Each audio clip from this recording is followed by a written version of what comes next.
How can you improve your technique? This is one of the most frequent questions I hear at my masterclasses. And the answer is not as obvious as it might seem. Today we'll talk about what most often holds your technique back, and I'll share several principles that I use in my work with students. My name is Dmitry Pinchuk. I've been a professional musician for more than 15 years.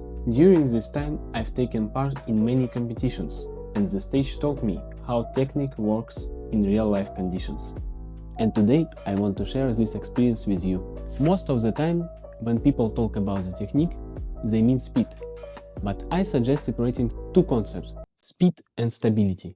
It's important to understand that speed doesn't create stability, but from stability, speed grows almost always. The more stable your technique is, the more freedom you gain for different interpretational experiments without losing quality. To play more consistently, we need to understand why we make mistakes.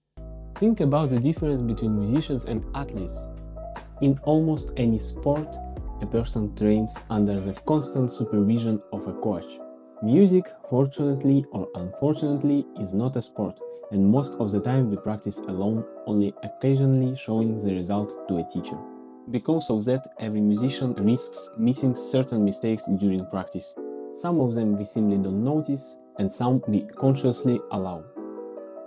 You work on a passage, make a little mistake, and think, well, that wasn't too bad, and move on. But unfortunately, it is exactly from these little moments that cracks in our technique are formed, and they grow much bigger in stressful situations.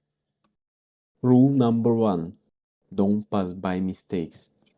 Moreover, even if you didn't actually make a mistake, but you fell, you were close to the edge, it's still better to go back and force yourself to play the fragment correctly several times in a row. Rule number 2. Right tempo. The tempo must allow you to play without mistakes and with full control. Even if it feels too slow, you need to find the patience to polish the passage and not speed up until you are absolutely sure that you didn't miss even the smallest detail. Rule number 3. Brain must know the ideal. There is another point that people often forget. For the fingers to work confidently, we must clearly imagine the final result. And the easiest way to do this is to regularly listen to great performances of the piece you are learning. When you listen, you cannot make mistake. You absorb the correct sound, phrasing, and musical ideas. And gradually, these qualities begin to transfer to you on a subconscious level.